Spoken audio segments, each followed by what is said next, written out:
Welcome to this presentation on my family's experiences during the Holocaust. What I would like to try and do over the next few minutes is to tell you briefly about one community and what happened to my family in that community between 1939 and 1945. Compressing 6 years into a few minutes is not easy, and in order to make sense of the events that overtook my family, I need to outline some history of that period. Before the Second World War, the Jewish population in Europe was over 9 million. The Holocaust was the systematic state-sponsored persecution and murder of 6 million European Jews by the Nazi German regime and its allies and collaborators. The Holocaust was an evolving process that took place through Europe between 1933 and 1945. Anti-Semitism was the foundation of the Holocaust. Anti-Semitism, the hatred of or prejudice against Jews, was a basic tenet of Nazi ideology. The prejudice was also widespread throughout Europe. Nazi Germany's persecution of Jews evolved and became more radical between 1933 and 1945. This culminated in the mass murder of 6 million Jews. The Nazis were not content with destroying communities. They also traced each hidden Jew and hunted down each fugitive. The crime of being a Jew was so great that every single one had to be put to death. The men, the women, the children, the committed, the disinterested, the healthy and creative, the well and the sickly, all were meant to die, with no hope, no possible amnesty, no chance for reprieve.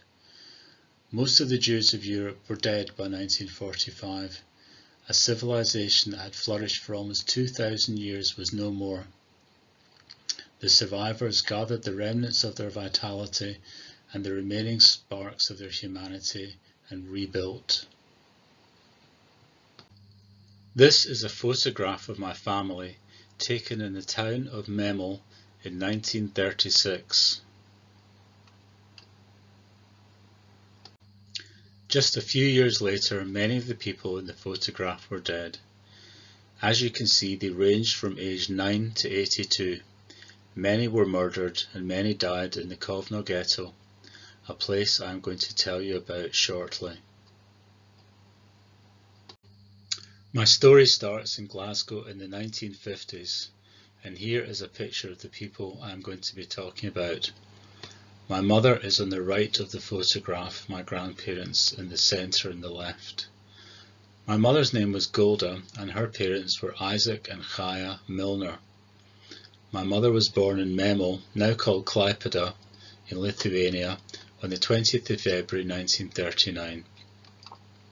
In addition to what they told me, I had drawn from a book written by my relative Shoshana Eckerling called Echoes from a Vanished World, and another book called Smuggled in Potato Sacks. This book is an account of Jewish children that were hidden in the Kovno Ghetto during the war.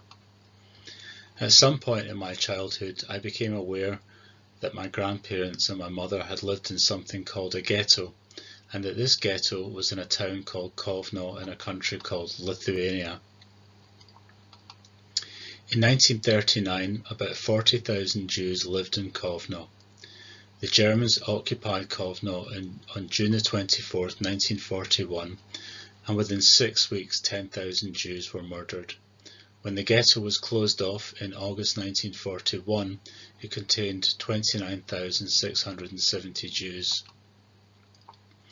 By November of that year, another 12,000 were murdered.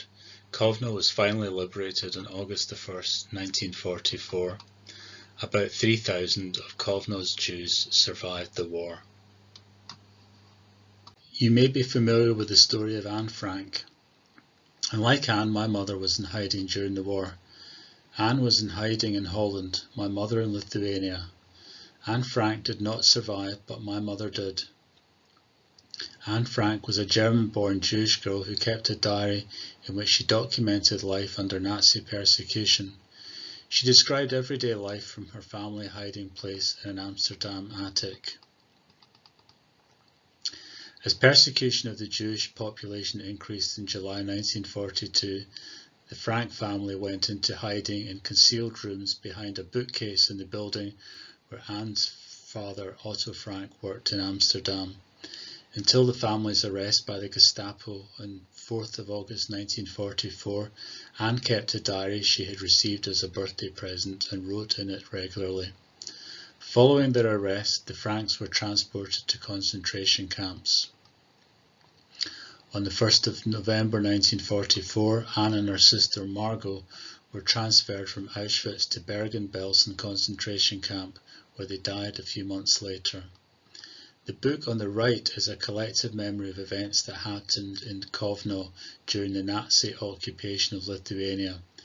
It contains stories of people who suffered throughout the Holocaust in their childhood in Kovno. The memoir describes how children were smuggled out of ghettos and their experiences and feelings living with the Gentiles who sheltered them. While my mother's story is not in the book, her experiences were similar to those who were recounted here.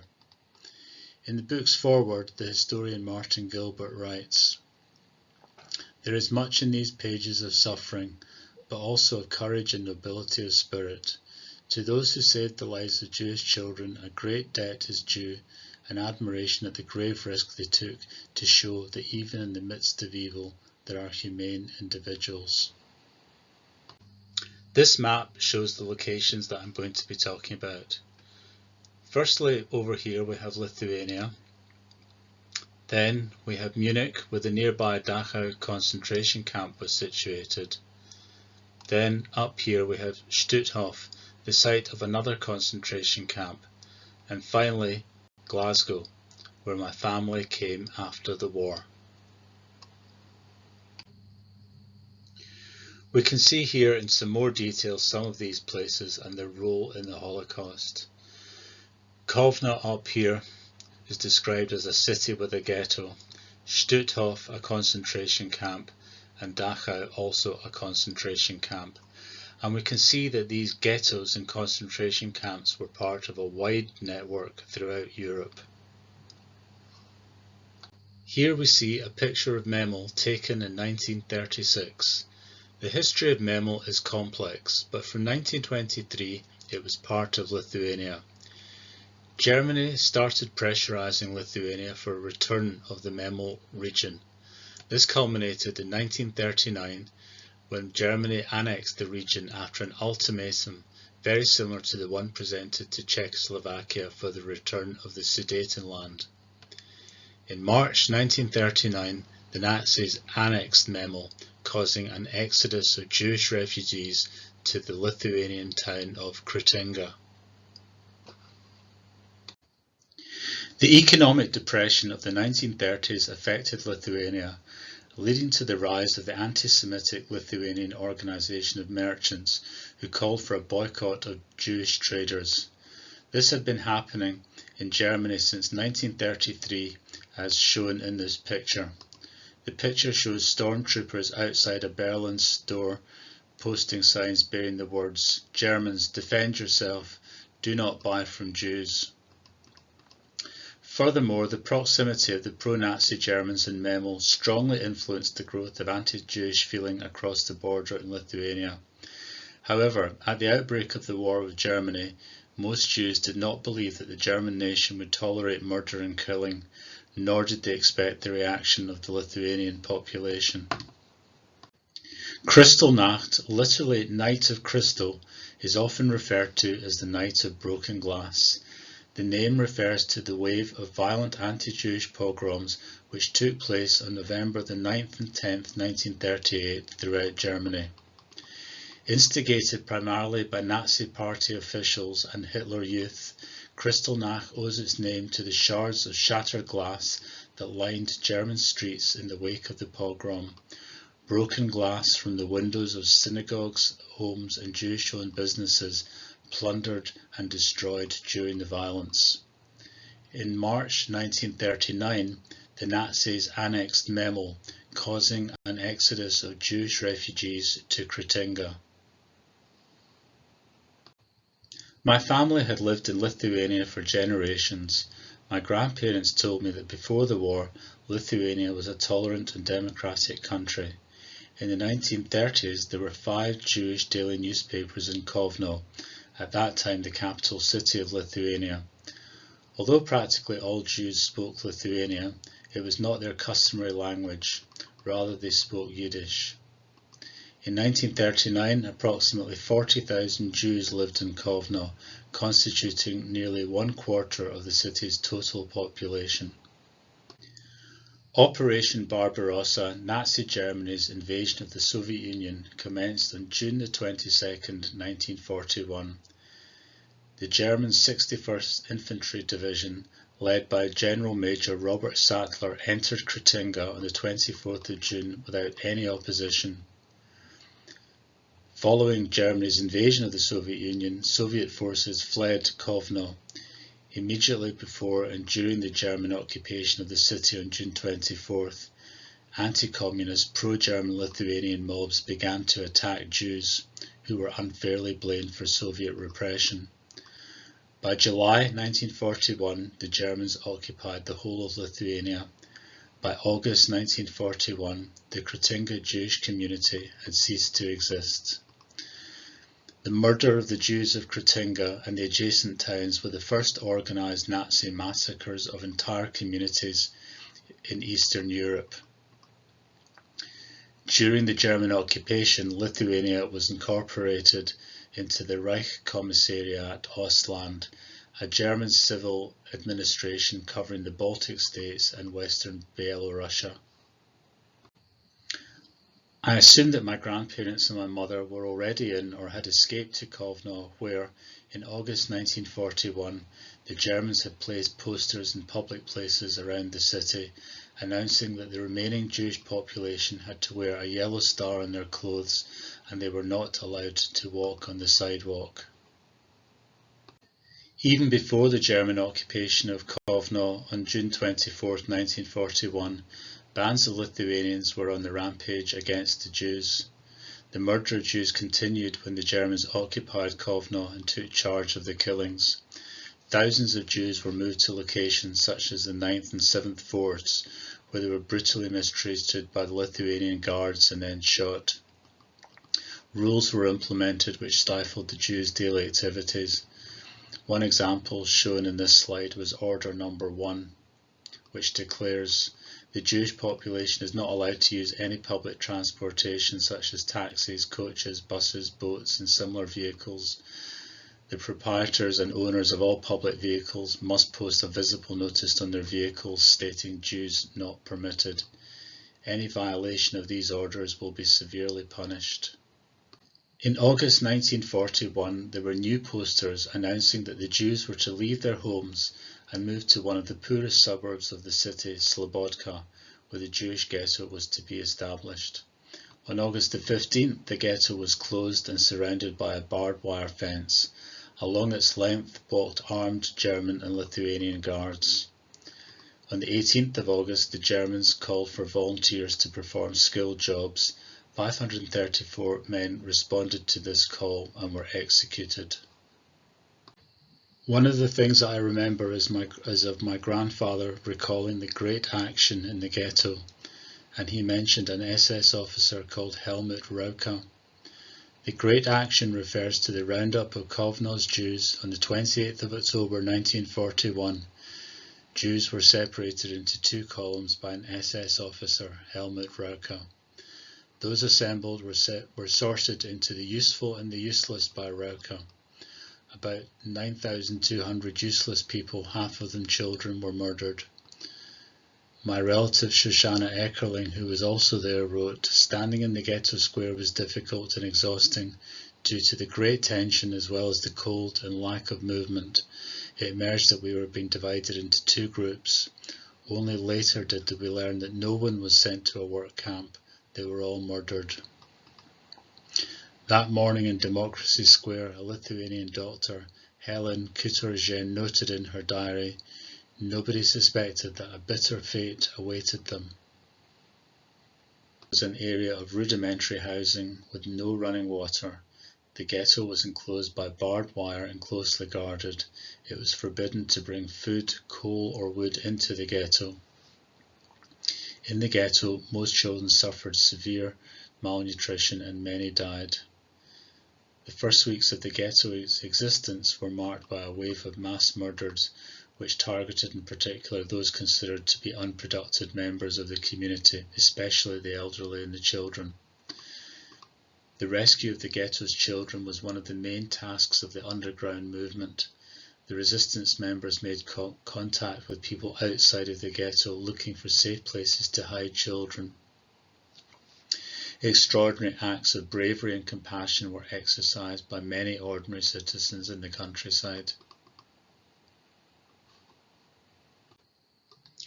One of the aims of the resistance movement within the ghetto was a secret job undertaken by artists, writers and photographers who gathered information, made maps and took photos and other material to document the events and life in the ghetto. This material was placed in containers which were hidden and buried for preservation. These records remain today and provide an account of the ghetto, and you can read more about it in this book shown in this slide. In September 1943, rumours circulated in the ghetto that the children who remained were in danger. Parents panicked and began to look for hiding places among Lithuanian families. They didn't find many Lithuanians who were willing to hide children, and among those who did, some cheated the families and after they received money from the parents, returned the children to the Germans. That month, the ghetto was declared a concentration camp. Men were separated from women and forbidden to meet. They dressed in striped pyjamas and there were 2 musters daily, morning and evening. After the Germans closed the ghetto schools in August 1942, secret classes were conducted in various hidden locations inside the ghetto. The photograph to the left is of a class conducted in the underground school by teacher Shmuel Rosenthal. All these illegal schools ceased after the removal of over 2,000 ghetto children during the Kinder Action between 27th and 28th of March 1944. The sketch on the right of Shmuel Rosenthal was made in Dachau shortly before liberation. The Kovno Ghetto's Children's Action took place on March 27th to 28th, 1944. During this action, German troops went from house to house and rounded up the ghetto's remaining children who were below the age of 12. About 60 children who appeared in the Germans' list could not be found. The SS with dogs then made a thorough search. Many children were dragged out of hiding places. It is thought about 1,300 children were killed during this action. They were either shot at the 9th Fort or deported to Auschwitz, where they were gassed. Towards the end of 1943, the Germans began to transfer Jews of working age to concentration camps. The ghetto became a concentration camp and its area was reduced. When the front of the war began to draw near in July 1944, the Germans began to evacuate Jews who had survived the ghetto and sent them to Germany. The deportations began on July 8, 1944. On this date, the Germans evacuated the Kovno concentration camp, deporting the remaining Jews to the Dachau concentration camp in Germany or to the Stutthof camp near Danzig on the Baltic coast. Before the Soviet army arrived in Kovno, from the first days of its existence, the ghetto organisation realised that children faced real danger in the ghetto and that they had to do all that was possible to hide children with non-Jewish families. The organisation formed a group of women who were responsible for finding accommodation outside the ghetto for the children, teaching them Lithuanian, acquiring necessary documentation. The slide shows a Lithuanian family who looked after another girl who was smuggled out of the ghetto. From what my aunt Zelda told me, my mother Golda was smuggled out of the ghetto in a sack. My aunt knew a non-Jewish doctor in Kovno who said he would find a family who would look after my mother. On the first attempt she was sedated so that she would not cry, but the person who was to collect my mother did not turn up. Golda slept for 2 days and my grandparents were worried that they had over-sedated her. On the second attempt She said she would not cry, and she was collected on this occasion. The farmer had forged papers stating that my mother's name was Olga and that Olga was their niece. However, it was still frightening when soldiers came to inspect the papers. She knew that she should not speak when the soldiers were there, as her dialect was different from that of the farmers. Unfortunately, we do not know the identity of the farmers. Another child survivor wrote, "I was one of the lucky few to have ended up with caring adoptive parents. During a walk, a German approached us and offered me a sweet.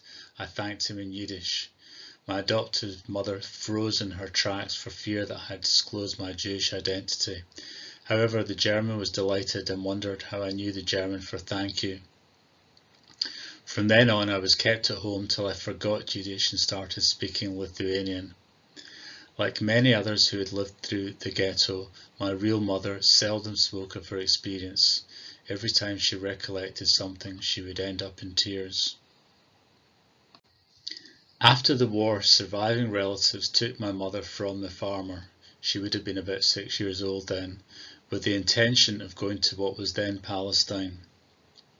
For some unknown reason this did not happen, and she was placed in an orphanage in Kovno. My grandmother Chaya and my aunt Zelda had meanwhile been sent from the Kovno Ghetto to the Stutthof concentration camp about 100 miles away. Conditions in the camp were brutal. The evacuation of prisoners from the Stutthof camp system in northern Poland began in January 1945. The Germans were cut off by advancing Soviet forces, and they forced the surviving prisoners back to Stutthof, marching in severe winter conditions and treated brutally by SS guards. 1,000 died during this march. After the war, Chaya and Zelda travelled back to Kovno, but apparently the orphanage did not want to release her, and as my mother had no idea who her real mother was, she was reluctant to leave. However, eventually Chaya, Zelda, my mother Golda, and another relative called Rivka made their way across Europe to Munich. I assume that they there met my grandfather Isaac, who had survived and was in Munich, which was near the Dachau concentration camp. As I mentioned, my grandfather was sent from the Kovno Ghetto to Dachau. As the Allies began to advance on Nazi Germany, the SS began to evacuate the first concentration camps in the summer of 1944. Thousands of prisoners were murdered before the evacuation due to being ill or unable to walk. At the end of 1944, the overcrowding of camps began to take its toll on the prisoners. The hygienic conditions and the supply of food rations became disastrous. Being fully aware that Germany was about to be defeated, the SS invested its time in removing evidence of the crimes they committed in the concentration camps. The SS began destroying incriminating evidence in April 1945 and planned on murdering the prisoners. However, these plans were never carried out. In mid-April, plans to evacuate the camps started by sending prisoners towards the Tyrol. On April 26, over 10,000 prisoners were forced to leave Dachau on foot, in trains or in trucks. The largest group of 7,000 prisoners were driven southwards on a foot march lasting several days. More than 1,000 prisoners did not survive this march. Solly Ganner, a fellow survivor from the Kovno Ghetto, spoke of 24th April 1945, the last day of work in Dachau. He said, "That afternoon, all prisoners, including the sick and dying, were told to report for a roll call. I thought of the great action in the Kovno Ghetto in 1941 and remembered the arrogant officer Rauka determining who would live and who would die. The death march, which left Dachau on the evening of April 26, was conducted under terrible conditions. Men died exhausted on the roads, others were shot by SS guards, some succeeded in escaping in the darkness. The SS released Doberman dogs against prisoners attempting to escape. To our surprise, a few civilians came out and offered us bread, but the results were disastrous. Thousands of starving inmates would descend upon their benefactor. The breads were torn to pieces and the guards set upon the mob. Each time this happened, more bodies were left by the roadside. We passed through various towns, arriving in Beuerberg on April 30th, 1945. Once again, we were cast into a dark world ruled by the SS and Dobermans, so our column marched through the picturesque Bavarian countryside, littering the road with the bodies of some of the last Lithuanian Jews. My grandfather arrived at the Beuerberg Monastery on the 4th of May 1945 and remained there till the 6th of June. He played an active part in monastery life, and when he left, the monastery wrote a letter of recommendation for him. Later, our relative Shoshana Eckerling, who had also survived the ghetto, writes that my grandparents and my mother lived in a flat in Munich. In their home, several survivors lived, lonely people who had lost their families.